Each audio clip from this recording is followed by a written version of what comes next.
6, verso 1 até o verso 9. Vamos aguardar até que todos encontrem. Deuteronômio 6, verso 1 ao 9. Assim diz a palavra do Senhor. Estes são os mandamentos e os estatutos e juízos que mandou o Senhor teu Deus se te ensinassem, para que os cumprisses na terra em que passas a possuir, para que temas ao Senhor teu Deus e guarde todos os seus estatutos e mandamentos que eu te ordeno, tu e teu filho, e o filho do teu filho, todos os dias da tua vida, e que teus dias sejam prolongados. Ouve, pois, ó Israel, e atenta em cumprires, para que bem te suceda, e muito te multipliques na terra que mana leite e mel, como te disse o Senhor teu Deus, e Deus de teus pais. Ouve, Israel, o Senhor nosso Deus é o único Senhor. Amarás, pois, o Senhor teu Deus de todo o teu coração, de toda a tua alma, de toda a tua força. Estas palavras que hoje te ordeno estarão no teu coração. Tu as inculcarás a teus filhos, e delas falarás assentado em tua casa e andando pelo caminho, e ao deitar-te e ao levantar-te. Também as atarás por sinal na tua mão, e te serão por frontal entre os olhos, e as escreverás nos umbrais da tua casa e nas tuas portas. Oremos. Deus bendito e santo, louvado seja o Senhor por tua santa palavra. Tu que és Pai, não nos deixou órfãos, mas deixou a direção, Pai, para seguirmos em direção ao teu reino, em direção à santificação. Assim pedimos que o Senhor abençoe agora esta porção lida da tua palavra, para que ela não volte vazia de nossos corações, ó Deus, mas faça morada em nós, para que diante do Senhor possamos glorificar o nome de Jesus. Em nome dele oramos e assim te agradecemos. Irmãos, este mês que é o mês dos pais, talvez você pode achar estranho, né? Que o conselho tenha definido falar o mês inteiro sobre os pais. Mas há uma razão para isso. No tempo em que nós vivemos uma vida sem autoridade, existe esta figura que tem sido amplamente desprezada.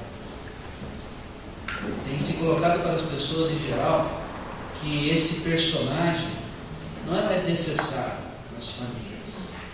Ele pode ser substituído por um banco de sêmen, né? A mãe independente vai até a clínica, escolhe as condições biológicas adequadas e faz sua inseminação, leva um filho e vai criar esse filho sem a presença desse pai. Essa é uma das condições que nós vemos e é uma realidade também na nossa cidade. Não está longe de nós essa realidade. Mas há também aqueles que estão desprovidos por ineficiência deste pai, por ausência física ou emocional desse pai. A figura do pai, ela tem sido relegada a um segundo, a um terceiro plano. E isso tem trazido resultados catastróficos para a nossa sociedade. Quando nós olhamos para a história, nós vemos que nunca, num período da história, a figura do pai como líder, como orientador, como provedor, como cuidador, foi tão desprezada e tão, como nós poderíamos dizer, sem ofender ninguém, tão vituperada. Por quê? O mundo escolheu não honrar mais o pai. O mundo escolheu não ouvir mais o pai. O mundo escolheu expulsar o pai dos lares. E isso entrou na igreja.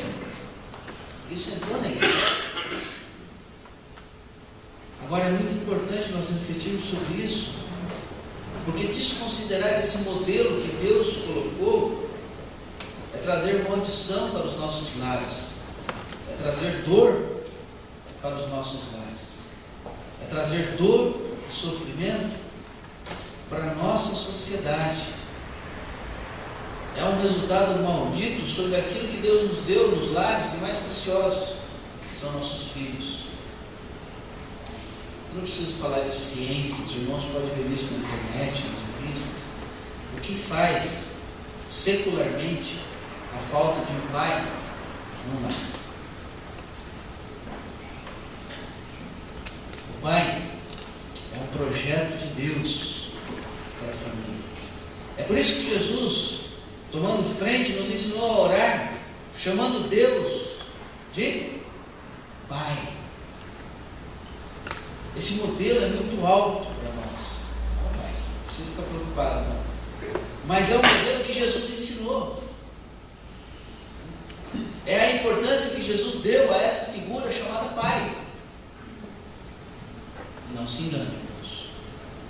Uma família que não tem um pai presente, ela sofrerá muito. Eu sei que há várias condições para isso acontecer. E o propósito dessa reflexão não é trazer julgamento, é apenas constatarmos isso. O plano de Deus era que o pai estivesse sim à frente da família. Por quê? É porque nessa figura é que Deus coloca a direção para a família. É nesta figura que Deus coloca a orientação para o lar. Mas, se é verdade que está assim, como então nós podemos voltar para essa direção do Pai? O Pai é a direção de Deus para a família. E qualquer modelo que não contemple isso, eu quero te dizer, pode me chamar de fundamentalista, é contrário à palavra de Deus. Qualquer modelo que não contemple isso que Deus contemplou, é contrário à palavra de Deus.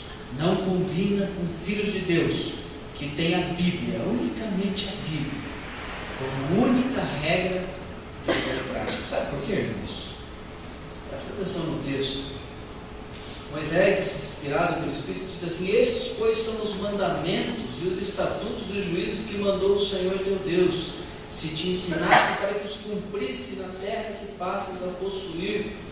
E nisso, versículo 2, para que temas ao Senhor teu Deus. Para recuperar a direção do Pai sobre os lares, os pais, e aí a responsabilidade para nós pais, precisamos ser discípulos de Deus, discípulos do Senhor. Um pai não vai recuperar a sua autoridade no lar se ele não for discípulo de Jesus. Moisés, quando fala isso, ele está falando de uma vida com Deus. Não é simplesmente ensinar com palavras. Ele espera que os pais aqui, que são tratados nesse capítulo 6, verso 1 a 9, que eles sejam sim estes seguidores de Deus. Nós, como pai, precisamos entender que temos de ser discípulos de Cristo sem brincadeira. Não é meio discípulo. Há muita gente que acha que ser meio discípulo já está bom. Quero dizer nesta manhã com muito carinho, não está bom. Não está bom. As suas palavras vão ecoar, mas não vão fazer sentido enquanto você não for um discípulo fiel de Jesus Cristo, para ter o seu papel dentro desse lar, que é um projeto de Deus, e não relega isso em nome de Jesus. Você precisa ser discípulo. O que é um discípulo? Discípulo é aquele que observa o seu mestre, é aquele que atenta para o seu modelo. Quem é o nosso modelo? Quem é o nosso modelo? Não é Jesus Cristo? Olha para Ele. Você não sabe o que fazer para conduzir a tua família? Olha para Jesus. Você não sabe o que fazer para conduzir o teu filho? Olha para Jesus. Pergunta para Ele o que Ele faria. Ele vai te ensinar. Você é discípulo de Jesus. Você tem o Espírito Santo à tua disposição, a palavra de Deus nas tuas mãos. discípulo é aquele que atenta para o ensino do seu mestre. Sabe, há muitos pais que querem se passar por discípulos de Jesus, mas não atentam para o ensino do seu mestre. Há muitos pais que querem liderar a sua família, mas eles não assumem um papel de liderança. Eu quero perguntar para você aqui nesta manhã, não precisa responder, responde para você.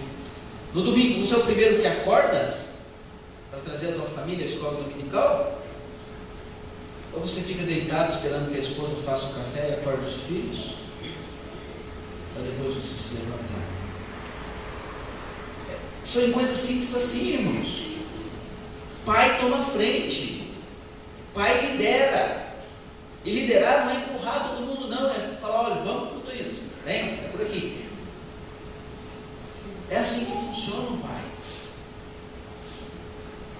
Atentar para aquele ensino do seu mestre é valorizar o ensino do seu mestre.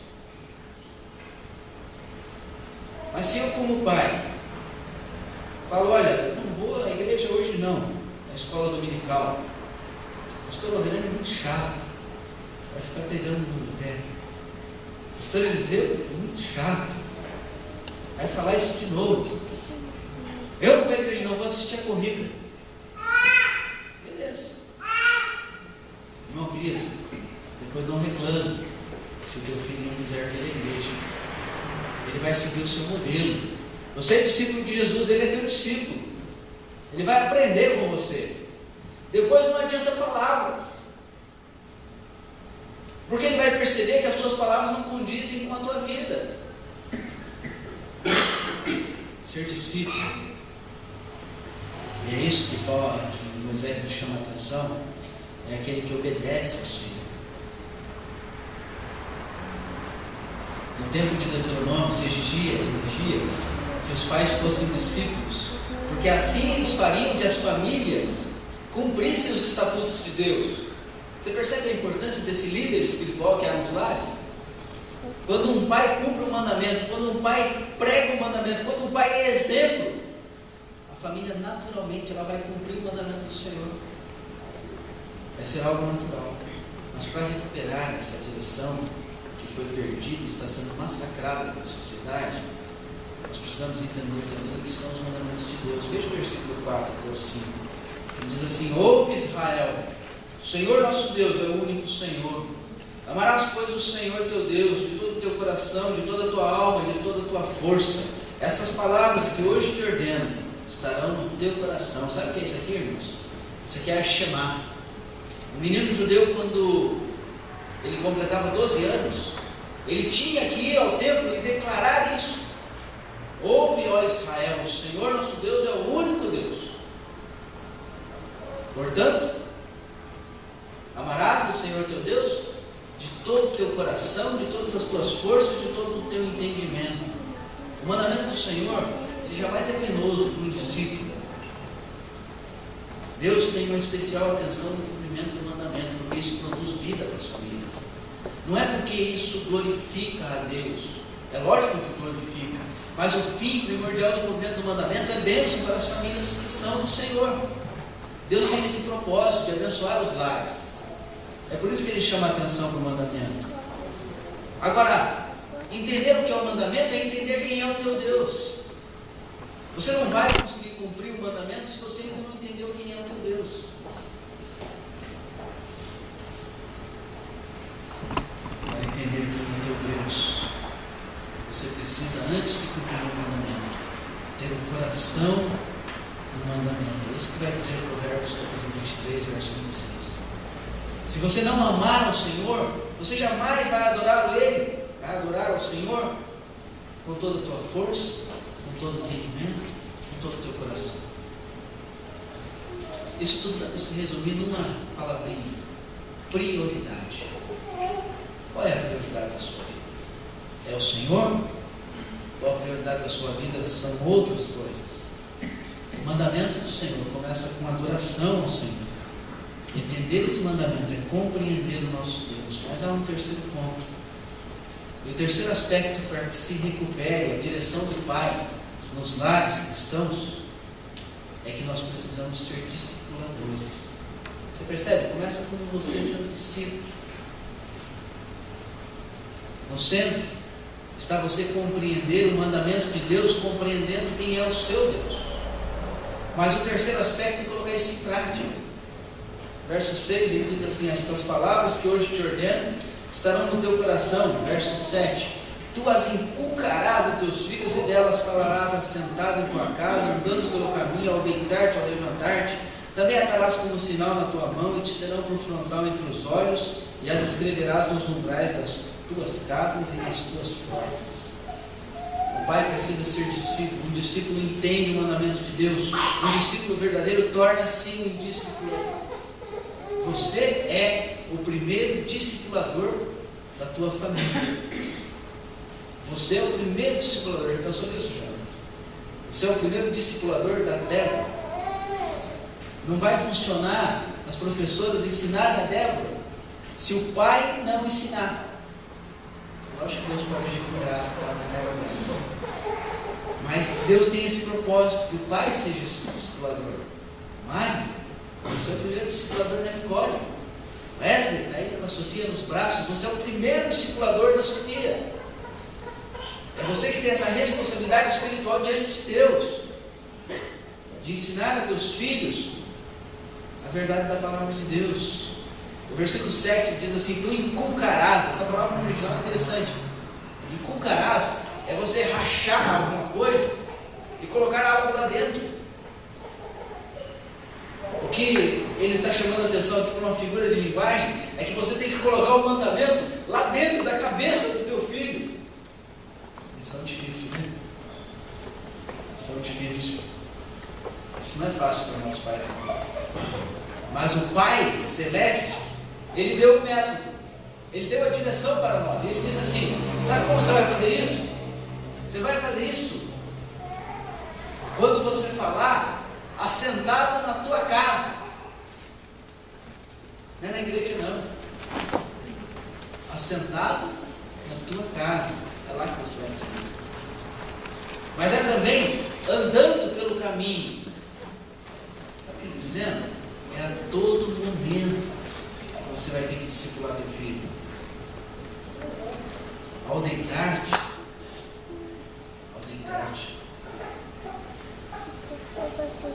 no teu quarto, no quarto do teu filho, quando você vai colocar ele para dormir. É ao levantar-te, quando pela manhã, mesmo que você não tenha muito tempo, você faça uma rápida oração com ele, pedindo a bênção de Deus naquele dia. Eu sei, o mundo moderno nos cobra muitas coisas, mas arruma um espaço nessa agenda, em nome de Jesus.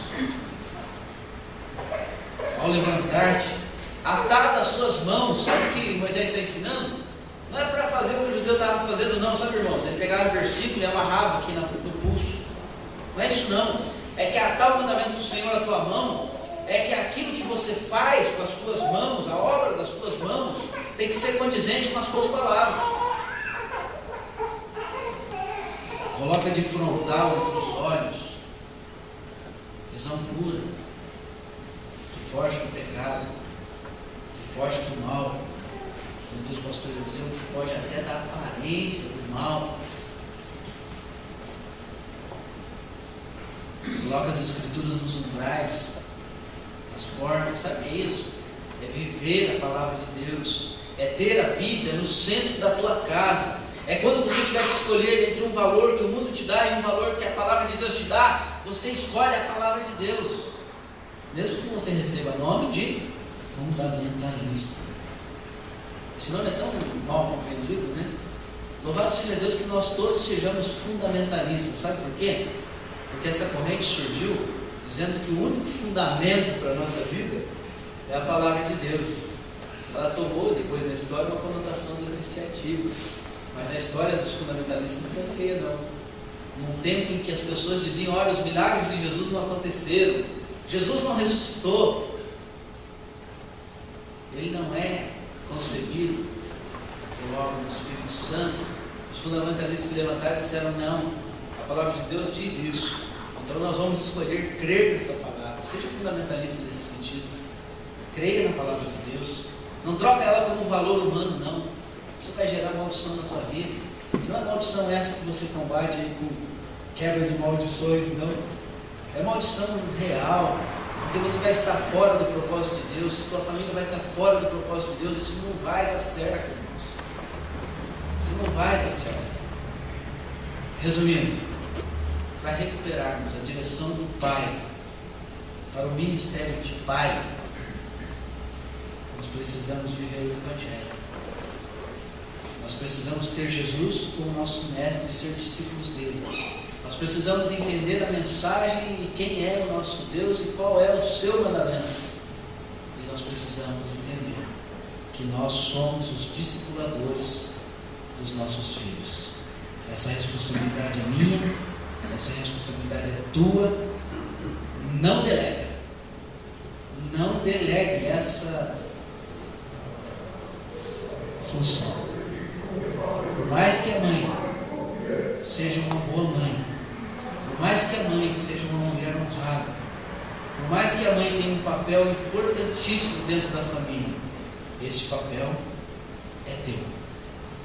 É você que vai responder isso diante de Deus.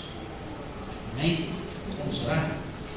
Pai, nós te louvamos e te agradecemos por este grande privilégio de chamar o Senhor de Pai. Ó Deus, mas como pais humanos, nós precisamos aprender com o Senhor. E muitas são as nossas falhas, Senhor. Muitas são as nossas omissões. É assim que nós nos aproximamos do Senhor nesta manhã para te pedir perdão. Ó Deus, mas também para pedir que o Senhor renove o nosso coração e que este papel tão sagrado, que é o papel do pai da família, seja resgatado, ó Deus, em todas as famílias aqui da Igreja Presbiteriana do Aura, em todas as famílias dessa cidade, ó Deus, e por que não pedir em todas as famílias deste país, porque isso é bênção, ó Deus, para as famílias. Ajuda-nos nesta missão, conclama, ó Deus, o nosso coração na tua direção e ajuda-nos ao que pedimos em nome de Jesus. Amém. Passemos a escola dominical, Deus.